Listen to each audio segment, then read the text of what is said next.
1980 సంవత్సరంలో ప్రారంభించబడిన the Kakinada cooperative town bank ఇప్పటికీ 18 బ్రాంచులతో ఆంధ్రప్రదేశ్ రాష్ట్రంలో 46 సహకార కోఆపరేటివ్ అర్బన్ బ్యాంకులకు గాను 2040 కోట్ల రూపాయల టర్నోవర్తో రెండవ స్థానంలో ఉందని బ్యాంకు చైర్మన్ చిట్టూరి రవీంద్ర తెలిపారు. ఈ సందర్భంగా ఆయన మాట్లాడుతూ ఆంధ్రప్రదేశ్ రాష్ట్రంలో 46 సహకార కోఆపరేటివ్ అర్బన్ బ్యాంకులు ఉండగా the Kakinada cooperative town bank 2040 కోట్ల రూపాయల టర్నోవర్ తో రెండవ స్థానంలో ఉందని, వీటిలో 100 సంవత్సరాలు పూర్తి చేసుకున్న బ్యాంకులు ఉండగా 47 సంవత్సరాలకే the Kakinada cooperative town bank ఆ స్థానం చాలా సంతోషమని, అలాగే రికార్డు స్థాయిలో బ్యాంక్ టర్నోవర్ 2000 కోట్లు కాగా ఇది అధిగమించి 2040 కోట్లకు చేరిందని అన్నారు. అంతేగాక రిజర్వ్ బ్యాంక్ వారి దృష్టిలో టైర్ 3 బ్యాంకుగా సుస్థిర స్థానం పొందడం, బ్యాంక్ డిపాజిట్లు 1235.56 కోట్ల రూపాయలు, లోన్లు 804.12 కోట్ల రూపాయలు, ఇన్వెస్ట్మెంట్లు 552.14 కోట్ల రూపాయలు ఉన్నాయని వివరించారు.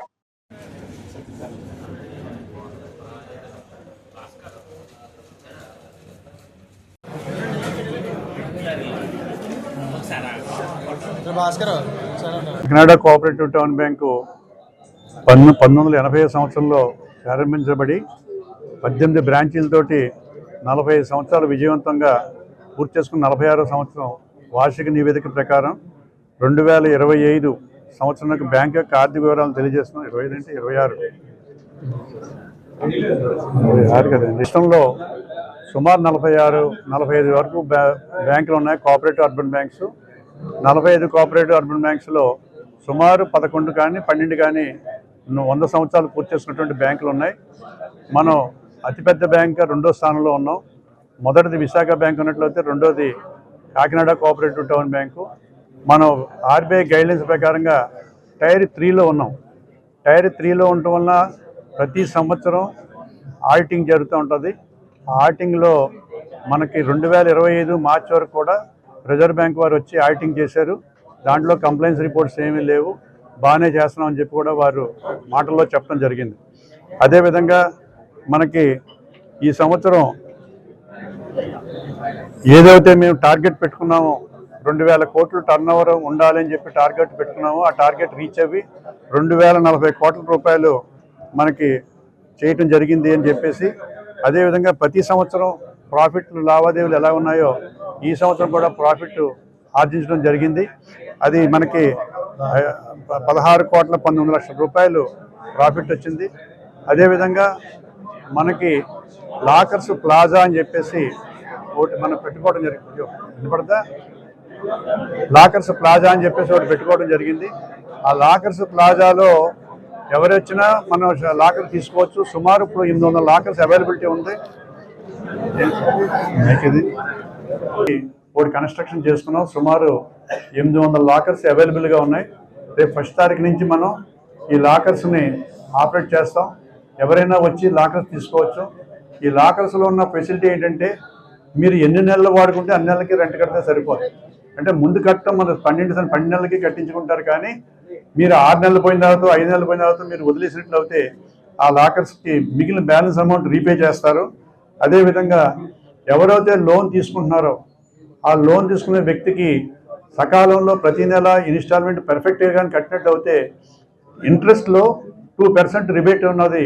దాన్ని కూడా ఈ రోజున పాలకవర్గ వారు నిర్ణయించడం జరిగింది. అందువల్ల ఎక్కడైనా 4-5 ఇన్స్టాల్మెంట్లు కట్టి 5వ ఇన్స్టాల్మెంట్లో కట్టలేకపోతే 6వ ఇన్స్టాల్మెంట్ కట్టేటప్పుడు 5 కూడా కడుతూ 6 ఇన్ టైం కట్టినట్టు అయితే 6వ ఇన్స్టాల్మెంట్ కూడా మనకి రిబేట్ రావడానికి అవకాశం ఉంది. అదేవిధంగా ప్రీ క్లోజర్ ఛార్జెస్ కూడా లేవు. ఈ ఎవరైతే లోన్ తీసుకుని ఆ లోన్ అమౌంట్ని ఒక సంవత్సరం తర్వాత మేము కట్టేస్తాం, పోరా మా కాగితాలు మాకు ఇచ్చేయండి అంటే అది కూడా మనం ప్రీ క్లోజర్ ఛార్జెస్ ఏమీ లేకుండా ఆ రోజుకైనటువంటి ఇంట్రెస్ట్ తీసుకుని ఆ ప్రీ క్లోజర్స్ కూడా తీసుకోవడం జరుగుతుంది. అదేవిధంగా బుల్లెట్ పేమెంట్ గోల్డ్ విషయంలో ఇదివరకు ఎలా ఉండేదంటే 2 లక్షల రూపాయలకి బుల్లెట్ పేమెంట్ అనేవాడు. ఇంట్రెస్ట్ ప్లస్ అసలు 2 కలిపి సంవత్సరంలోనే కట్టాలి. అటువంటి దాన్ని మేము ఫెడరేషన్ నుంచి అడిగితే 4 లక్షల రూపాయలు చేశారు బుల్లెట్ పేమెంట్. 4 లక్షల రూపాయలు తీసుకున్న వాళ్ళు ఎవరంటే వాళ్ళు సంవత్సరం ఆకన్నా ఇంట్రెస్ట్ ప్లస్ అసలు కడితే సరిపోతుంది. అలా కాకుండా మరలా వారే ఏం చెప్పారంటే రిజర్వ్ బ్యాంక్ వారు మీ యొక్క బ్యాంక్ కెపాసిటీ బట్టి మీరు పాలసీ తయారు చేసుకోమని చెప్పారు. దాన్ని మనం ఏం చేసామంటే 25 లక్షల రూపాయల వరకు కూడా బుల్లెట్ పేమెంట్గా ఇవ్వడానికి మనం తీసుకుంటే మరలా రీసెంట్గా ఏమన్నారంటే 2 లక్షల రూపాయలు 2.5 లక్షల రూపాయలు తీసుకున్న వాళ్ళకి మన బుల్లెట్ పేమెంట్లో ఏ పర్టికులర్స్ అడగక్కర్లేదు. అబౌవ్ దట్ 15 lakhs వరకు కానీ ఎవరైనా తీసుకుంటే బుల్లెట్ పేమెంట్లో పర్పస్ ఆఫ్ లోన్ ఎందుకు అన్నది అడిగి రాయాలని చెప్పారు. అబౌవ్ 15 lakhs అయితే మాత్రం ఇన్కమ్ ట్యాక్స్ రిటర్న్స్ కావాలని చెప్పారు. అందువల్ల ప్రతిసారి ఈ రిజర్వ్ బ్యాంక్ వారు ఏ గైడ్లైన్స్ ఇస్తుంటే ఆ గైడ్లైన్స్ స్ట్రిక్ట్గా అమలు పరుస్తున్నాం. మనం అలా అమలు చేయకపోతే మాత్రం పెనాల్టీ క్లాసెస్ వస్తాయి.